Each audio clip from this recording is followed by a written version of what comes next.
The nurse's thumb hovered over the ventilator like a vulture's beak over a soft fruit. "It's time to let you rest," she whispered, her eyes never leaving the blue numbers that were keeping me alive. She didn't know that my hearing had returned before my voice. She didn't know that I could see my chart reflected on the plastic screen of the monitor, the same one where she'd slid the fresh, suspicious "do not resuscitate" sign. She knew that 3 days earlier I'd bequeathed my entire fortune to her, $101 million, and that the will she'd rushed to notarize was a decoy, not a gift. My son and daughter, exhausted and trusting the nurse's manner, were ushered into the hallway for coffee. The door clicked, the room narrowed to the hiss of oxygen and the slow, metronome-like hum of a heart still beating. She leaned closer, my breath warm on her cheek. "You've been generous to me," she murmured. "I'll make sure things are quiet." Her hand fumbled for the standby. The machine went silent, feigning calm. I tried to move my finger, nothing. I was 72, weighed down by tubes and good intentions, watching death approach in a pressed uniform. A week ago, she'd braided my hair and called me sunshine. Today, she smelled of lilac and greed. I stared at her badge until my vision focused on the letters. Not her name, the tiny pin behind it, where a camera the size of a seed glowed. She never noticed. People rarely looked at what they thought was theirs. How could a stranger decide my fate when my children were standing 10 feet away? How many times had she practiced this kindness, this mercy, for patients who didn't know the difference between being released and being picked up? I blinked twice, then 3 times, the way my lawyer and I had agreed, when I still had breath for contingency plans. Because weeks before the stroke, I had transferred the companies, the accounts, the lake house into an irrevocable trust with an executor who was not easily charmed. I had documented capacity. I had a second will sealed and dated that would not make her a penny richer. And I had given my grandson a simple instruction. If Grandma blinked like this, press the blue button on her locket. The doorknob turned, footsteps, a second nurse, the scent of lilacs lingered beside me. The beginning wasn't the hospital. It was the Tuesday in May when I realized I could vanish from my own life without leaving the room. I was in my kitchen, taking the kettle off the burner when the phone on the wall trilled. A pleasant woman told me she was the intake coordinator for a home health agency. "Your primary referred you for support," she said. "Just a few hours a day. Vitals, meds, companionship." She made it sound like free sunlight. I said yes because I was tired of being brave alone. The first day the nurse came, Lila, she parked 2 houses down and walked in with lilies wrapped in damp paper. "For your table," she said. Lilies at the start. I should have known. She moved through my house like she'd known it in another life, touching edges. "Pretty locket," she said, noticing the little blue pendant at my throat. "Is it new?" "My grandson made it," I said. "He's a tinkerer." I didn't add what we both knew, and she wouldn't guess. The locket was a call button that pinged his phone and his mother's, and if held for 3 seconds, started a recording on a camera the size of a pearl glued into the crown, molding above the fridge. It was silly, maybe. It made the kids feel better. It made me feel watched in a way that wasn't lonely. Lila was efficient, gentle, and disarming. She learned the details people forget to hide, where I kept the spare keys, how often I slept through the news, which bank sent paper statements and which didn't. "You remind me of my grandmother," she'd say. And the way her voice shaded on grandmother made me think her grandmother had either been the best thing in her life or the first person she learned to lie to. The second week, she started bringing treats. "My neighbor bakes," she said, setting down a cinnamon roll heavy with icing. I took a fork. The sweetness had an aftertaste like a penny. "How much do they pay you?" I asked, once we were familiar enough for the question to look like care. "Not enough," she said, mouth curving. "But my patients make up for it." I didn't ask how. When I went in for a routine scan, the stroke surprised everyone. A clot that turned my right side to stone for an hour, then loosened as if the river had decided to let me go after all. They admitted me anyway. Observation, they said, 24 hours. My son drove behind the ambulance and called my daughter from the parking lot. It would be one day and then home. Lila arrived the next morning with a new badge, hospital contract, she said. I can keep an eye on you here, she promised, and handed me lip balm like a friend. She knew the code to the medication dispenser before the resident did. She knew which nurse manager liked flattery and which one liked rules. She knew where the camera in my hospital room didn't see the inch of shadow between the curtain and the IV pole. The same hour I saw her knowledge, I remembered a newspaper article from a year earlier about a hospice nurse who had inherited a house from a patient with no children. I remembered the line that said, "She was like family." It was meant as a compliment. In my head, it landed like a warning. 3 small things happened, one after the other, and together they made a shape. First, the bottle of blood pressure pills my son brought from home went missing from my overnight bag. Second, the resident who'd met me once suddenly believed I had signed a do not resuscitate 6 months earlier. "It's in your chart," he said, puzzled when I shook my head. Third, Lila mentioned an attorney by first name, as if we shared a friend. "Who?" I asked. "Just someone who helps with paperwork," she said, "in case you want to get ahead of things." Ahead of what? I was alive enough to count the ceiling tiles and annoyed enough to want coffee. She smiled, and I saw something tidy tuck itself behind her teeth. I called my lawyer from the bathroom with the fan turned on. "Bring the folder," I whispered. "Bring the old will and a pen you trust, and bring your most skeptical face." He came that afternoon and left with documents that would turn out to be the floor under my next month. A living trust that held everything and answered to no stranger, a medical power of attorney assigned to my son and daughter together. 2 keys, same lock, along with a video of me reading my wishes in my own slow, impatient voice. We also made a second will that named an impossible beneficiary. The nurse who had just refilled my water and tucked the blanket under my feet as if she were wrapping a package. "Are you certain?" my lawyer asked, pencil hovering. "He is my age, a widower, still wearing his ring like a memory tied to his finger." "This is a strong lure." "Yes," I said. "I am very certain." We left it with a notary who came recommended by the hospital social worker. The notary had eyes that slid like a level finding center. Lila stood behind her, too helpful, too close. I signed the decoy with my left hand, while my right hand, my stronger one, rested beside the locket. 3 seconds, the metal warmed, and somewhere in my grandson's room, a light woke up. By then, you'd think I had grown superstitious, seeing patterns where only worry lived. But the next morning, a woman 2 rooms down died quietly at dawn. By lunch, the nurse manager whispered that the family had let her go and that it was beautiful. By evening, the social worker mentioned how lucky it was, really, that the paperwork had been finished yesterday. "So much smoother," she said. "We owe Lila for that." I did not bless the dead stranger in that instant. I confess I wondered about the timing. 2 days later, when the ventilator was added just overnight, I realized the game had begun without me. They said my oxygen dipped while I slept. They said the machine would give my body a rest. I said they could do it if they stayed close. Lila said she would sit by the window and watch the numbers roll like a slot machine. She laughed, then covered her mouth.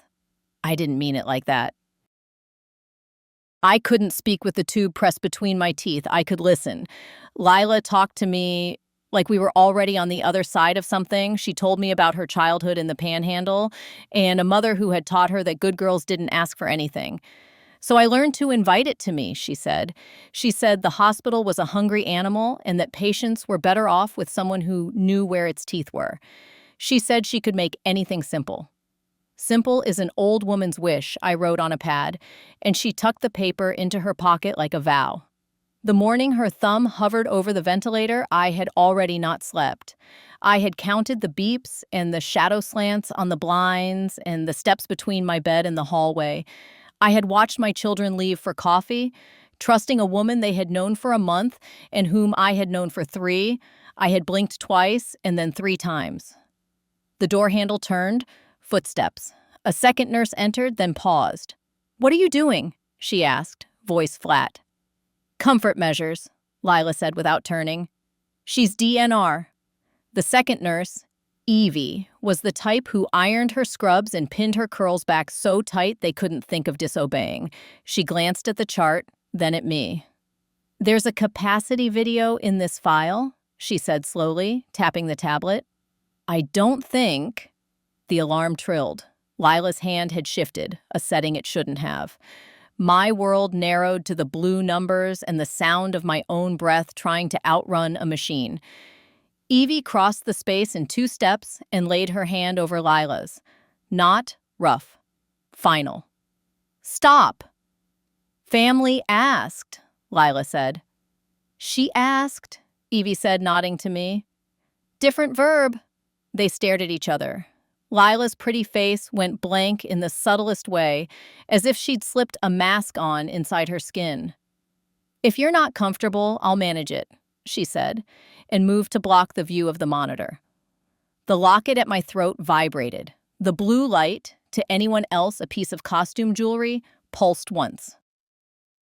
Somewhere 2 hallways away, my grandson's phone lit up. Somewhere in the basement, a small camera pinged the hospital Wi-Fi and sent 6 seconds of live footage to a lawyer's inbox and a detective's private number. "Mrs. Hart," Evie said to me, suddenly gentle, "blink twice if you want me to check your advance directives." I blinked. Twice. Then 3 times again, as if saying a secret word. Evie slid around Lila like a dancer avoiding a clumsy partner and pressed the intercom. "I need the attending," she said, crisp. "Now." Lila exhaled through her nose, all patience gone. "This is unnecessary," she snapped, and reached again for the silence button. Evie caught her wrist. "What is the matter with you?" Evie asked softly. "We're not doing this." The door opened, the attending stepped in, followed by a hospitalist and the resident with the anxious eyes. Somewhere behind them, my son's voice rose, my daughter's voice broke, a guard's radio crackled. Lila's hand fell away from the machine like a child caught with a cookie. She smoothed her uniform, she smiled the way you do when you're selling something you know you shouldn't have. "Confusion," she said brightly, "happens all the time." "For thieves," Evie said. They removed the tube. I gulped hospital air like a starving thing. My throat burned raw, my chest hurt like someone had sat on it. The world washed itself clean and then dirty again. I said one word to Evie that felt like both a prayer and a plan. Stay. I didn't leave the hospital that day. I stayed to make everything true in front of people who were paid to notice and had not. A detective came that evening and stood by the window, hands in the pockets of a suit that needed pressing. He introduced himself by last name only and watched me the way men my age used to watch me when I was 30. Not for beauty, but for intention. "You set a trap," he said. "I set the table," I said. "She brought her appetite." Evie stood near the sink, arms folded as if guarding the faucet. Lila had been sent home pending review. The resident had called the ethics line. My children had exhausted their apologies on each other and then turned them toward me, like penance offered in exchange for time. My grandson sat on the bed with one knee up, like he did when he was 6, and tapped the locket with his finger as if to remind himself it was real. The detective asked me to tell the story a second time, then a third, not because he thought I was lying, but because he was building it in his head like a house and needed to know which beams could carry weight. He asked about the will naming Lila, he asked about the notary, he asked about the social worker, he asked if I had enemies. I almost laughed. At 72, your enemies are gravity and sugar and the parts of yourself that won't forgive you for slowing down.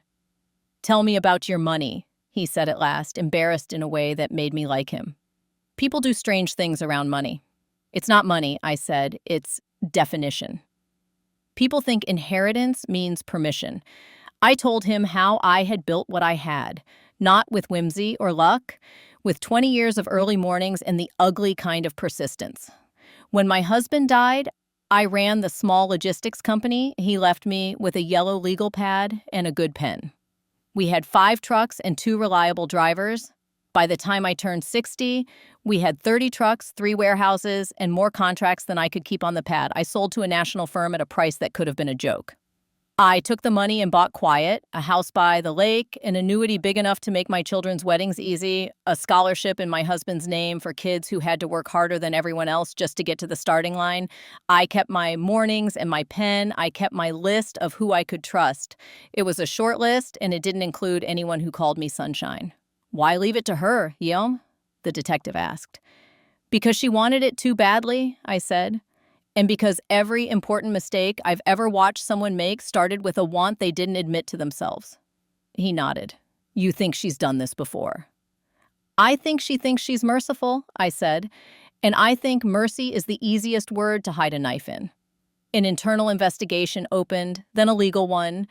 The hospital administrators, startled out of their comfort by the size of my name and the brightness of my children's fury, produced policy binders and promises as if they were charms. They put Evie on a committee and Lila on leave. The social worker stopped coming to my room.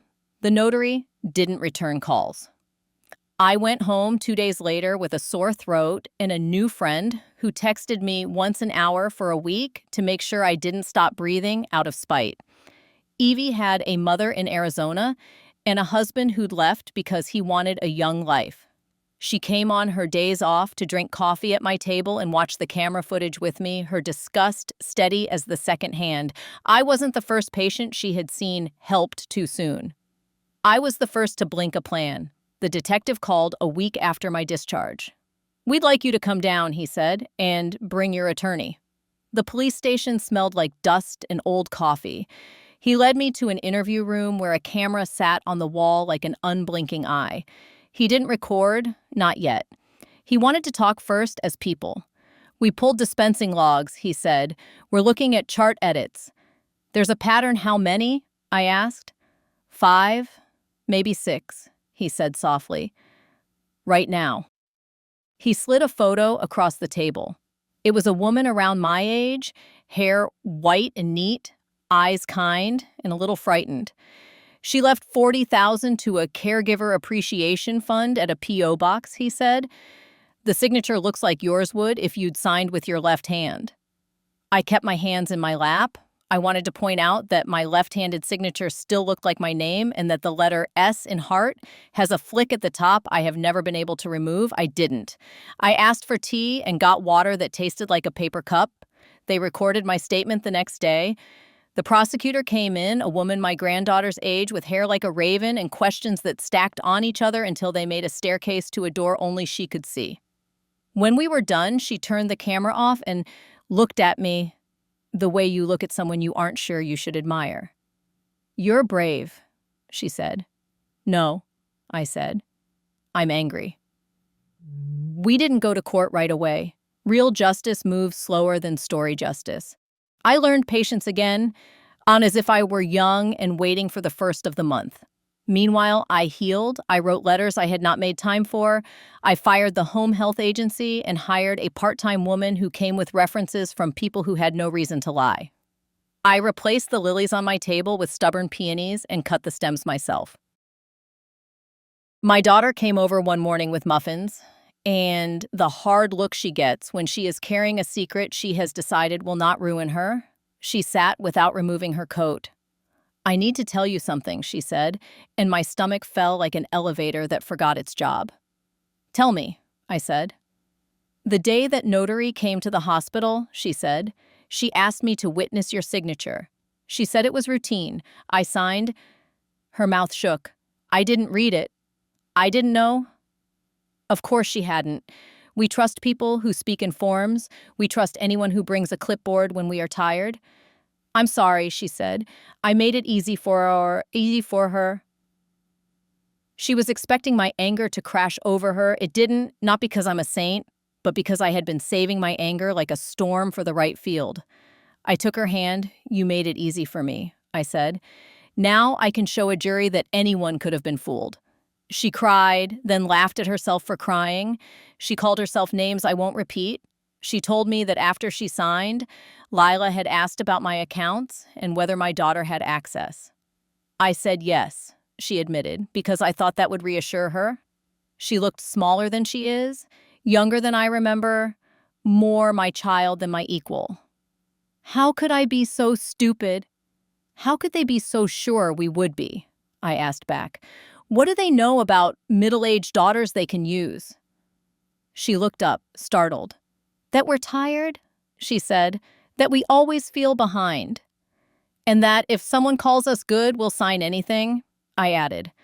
The next twist didn't come from the hospital. It came from the notary's office, which turned out to be rented by the week and empty by the time someone cared to visit. The P.O. box, where so many appreciation funds had been born, belonged to a shell company whose board was 3 names long, all of them convincing, all of them not real. We found a doctor who had signed off on comfort plans without meeting patients. We found a social worker who loved the phrase dignity in transition, the way some people love the smell of gasoline. We found that Lila had 2 jobs, nurse and door. The detective called me at dinner. We're going to pick her up, he said simply. Where? I asked. At her apartment, he said. She'll be polite about it. She was. The news showed a pretty woman in scrubs with her hands in front of her body as if she were praying with them. She didn't cry. She kept her face calm in a way that felt like an old habit. When they led her to the car, she lifted her chin slightly as if facing wind. I watched the clip twice, then turned the television off and walked to the sink. I washed a dish that was already clean. I dried it and set it back in the rack. The prosecutor asked if I wanted to give a statement at arraignment. I didn't. I wanted to keep my words. I went to the hearing anyway and sat with Evie in the second row. Lila wore civilian clothes and looked like a woman waiting for a delayed flight. When the charges were read, she blinked, nothing more. Attempted murder, fraud, forgery, conspiracy. The judge denied bail, not because of the severity alone, but because when they searched her apartment, they found a list of patients with notes in the margin. Next to my name, she had written, generous. Next to the woman, 2 rooms down, ready. A defense attorney with white hair and a martini voice argued that end-of-life decisions are complex and that his client had been scapegoated by a hospital eager to hide its chaos. He was good. He made me worry for a second, which is the most a good defense attorney can hope for on a bad day. The prosecutor stayed still until he finished and then listed, quietly, the instruments of harm that had been dressed as help. She did not raise her voice. She didn't need to. Waiting for trial, we lived. I kept to my routines like they were charms. I woke with the light. I made tea in the blue pot my husband had bought me in a market where we got lost on purpose. I walked to the mailbox and back, counting steps, saying names of people I loved with each footfall. I used my left hand more, just in case it ever needed to lead. I drove to the cemetery on Tuesdays and told my husband he would have liked Evie. My son fixed the hinge on the back gate and tried not to cry when it squeaked again the next day. The hospital tried to soften its edges. New policies arrived, like fresh paint. 2 signatures for changes to code status, family consults witnessed by someone with an office and a conscience, a committee that included a widow and a stubborn man with Parkinson's who asked better questions than any administrator. They called me to ask if I wanted to consult. I said I wanted to be a problem. They said that was useful. When the trial date came, the courtroom felt smaller than television makes them. The benches were too straight. The air was too cold. The judge wore an expression I recognized from my mother in church, determined not to be too human. The jury looked like people you might ask for a jump in a grocery store parking lot.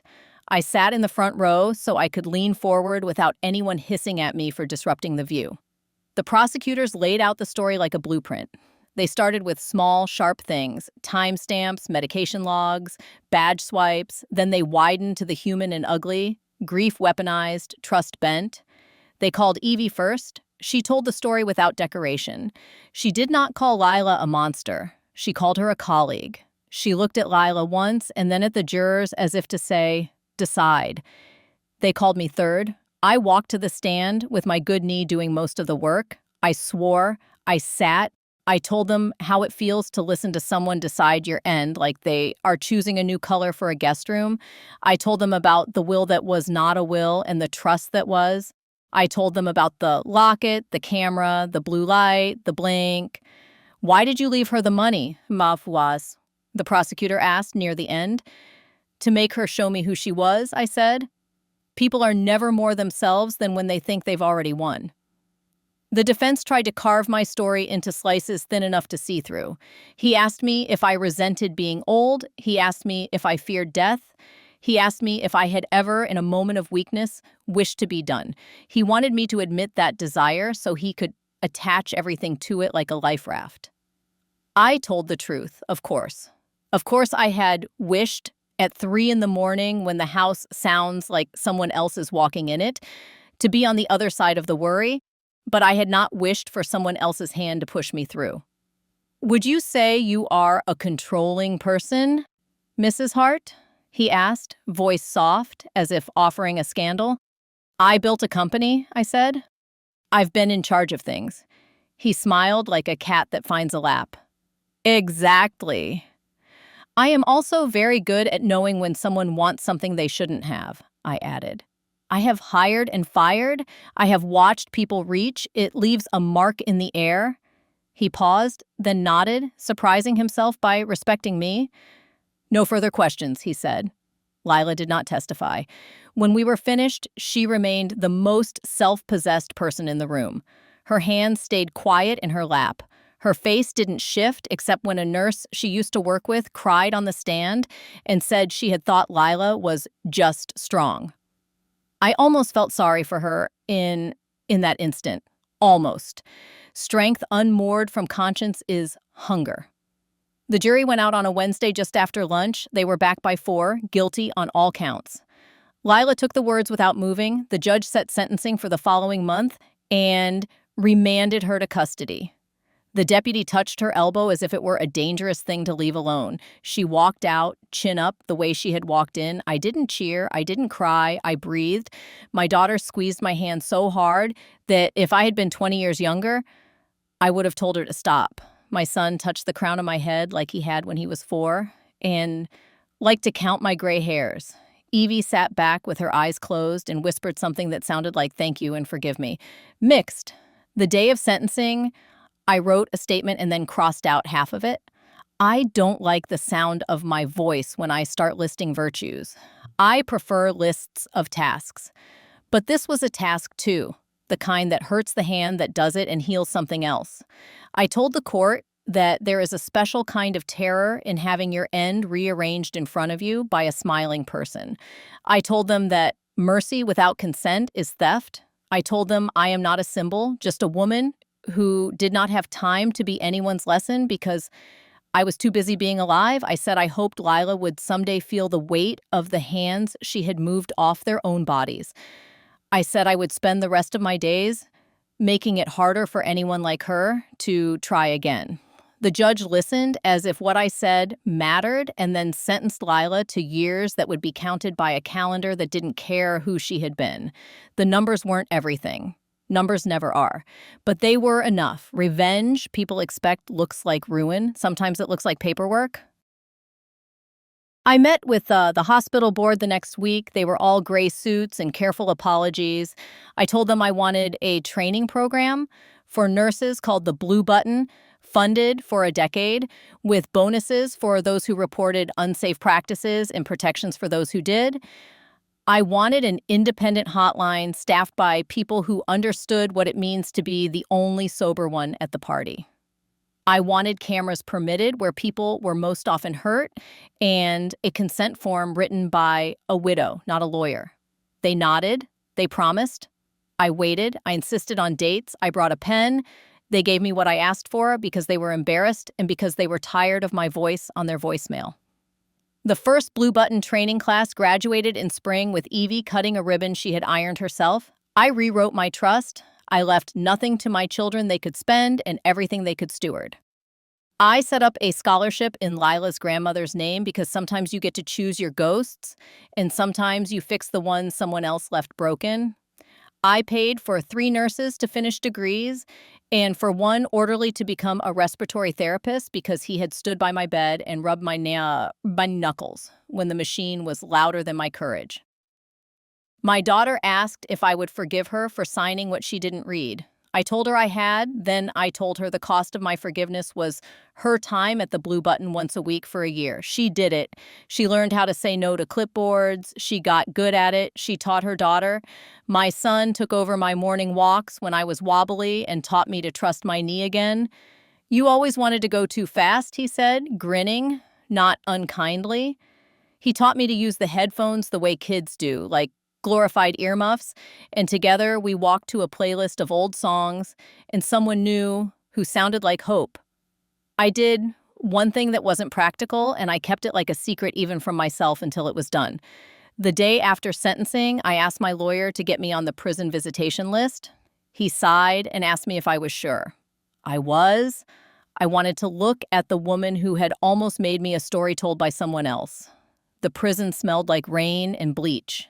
The visiting room was full of people practicing forgiveness or trying to. Lila came in wearing a brown uniform that had tried to be beige and failed. She saw me. For a second, something cracked her calm, and then it smoothed, predictable as tide. Over, she sat. I sat. A table separated us like an old marriage. "Why are you here?" she asked. "To give you something," I said. She waited. Her face was a page no one had written on because she had learned to be the person holding the pen. "Not money," I said, and her mouth twitched. "A piece of the truth you think you hold has your name on it. You believed I wanted to die. You believed you were merciful. I want you to know that what you were was impatient. With my body's slowness, with your life's waiting, you didn't want me dead. You wanted it." Her eyes narrowed in a way that might have been anger or pain. "I helped people." "You helped yourself," I said softly. "And then you called it a virtue." She looked down at her hands. They were fine hands, capable, precise, the kind that can thread a vein and also press a button and sign a form that means the same thing from a distance. "Do you hate me?" she asked. "No," I said. "I don't have time." She laughed, surprised, and then covered her mouth the way she used to. She looked like a girl for a second, the kind who learned early that attention is a currency and then forgot to charge tax. "You're cruel," she said. "No," I repeated. "Just busy. There are people who need what I still have." "What do you still have, she asked, curious despite herself. "Days," I said. "And a small garden." I stood. She didn't. The guard walked me to the door. On the way out, I saw a woman hugging a child so gently it broke me. I sat in my car and cried the kind of crying where nothing moves but your breath. At home, I went to the backyard and pulled a weed I had been pretending not to see. It made a satisfying sound coming free. My granddaughter came out with a watering can nearly as big as she is. "Grandma," she said, "did you beat the bad lady?" "I stopped her," I said. "Other people will decide if that's the same thing." She nodded solemnly and tipped the can until the water bent toward the petunias. "Mom says you're starting a club?" "A kind one," I said, "for people who tell the truth when it's easier not to." She thought that over. "Can I join?" "You already did," I said. We went inside when the light went soft. I made dinner with more care than I have in years, as if I were auditioning for my own life. We ate slowly. We laughed at nothing. The house felt occupied by more than us, all the ghosts I had chosen and the ones I had fixed. After she went to bed, I stood in the dark kitchen and listened to the hum of a refrigerator, the small clack of the expanding pipes, the sound of the world carrying on without asking permission. I slept. Morning came in honest. I woke with the part of me that refuses to be handled humming steady. I made tea and sat by the window where my roses leaned toward the sun. I wrote the names of the people who had saved me on the pad I keep for lists. Evie, my grandson, my lawyer, the detective, my daughter who signed and then told the truth, my son who stayed. I added one more name because it felt rightful, mine. If you were looking for a more spectacular revenge, I could give you fireworks. I could tell you I bought the hospital and fired everyone with a smooth smile. I didn't. I did something slower and in its way, sharper. I made it easier for good people to be good and harder for greedy ones to hide in kindness. I wrote checks that won't make a dent in 100 million, but might keep a hand like Lila's from hovering over a machine that can trade a life for silence. And on Tuesdays, I go to the bench by the lake and close my eyes. I listen to the water talk to the rocks like they're old friends who fought and forgave each other. I count my breaths with a finger on my locket. I picture the blue light, sleeping. If you want to understand how I learned to prepare for a day I hoped would never come and why I smile when people call me lucky, as if luck is a bird that perches on one shoulder and not the other, you have to go farther back to the days when I learned that trust is a rope you can climb or a noose you can trip into. You have to meet the woman I was before I had enough money to be useful and the girl I was when my mother taught me to hide cash in the hem of my coat. But that's another beginning, and I've come to like endings that land where they should. For now, here is the ending that matters. When the machine hissed and the hand hovered, I was not alone, and I was not done. I blinked. Someone saw. That's the whole story if you need it simple. The longer version is just details and proof. The longer version is how we did it, so other people can do it too. They will. I have decided that. I am still very good at deciding, and if one day, when I am ready for real, someone asks, "Do you want help?" I will say yes, with the same voice I used when I asked for tea in a room that smelled like rain and bleach. Until then, I plan to live in a manner that requires witnesses. Come sit with me on Tuesdays. Bring lilies if you must. I will put them on the table. And remember to keep the window open so the scent doesn't fill the house and make me think of hospitals. I will tell you how to press the blue button and how to listen for the quiet sound it makes when it saves a life. I will tell you which pens don't bleed through legal paper and which men will believe you the first time. I will tell you where to hide money in a coat and how to see a want that isn't being said. I will tell you the funny parts of this story because there were some, and the way we all looked at each other afterward, like people who had been to the edge and decided to back away together. And if you ask me what I did with the 101 million, I will say something useful, and then I will point at the window where my roses lean toward the sun, greedy for light, shameless about it, and entirely alive. My grandma told me this story. I have many more stories. Subscribe so you don't miss the most interesting things.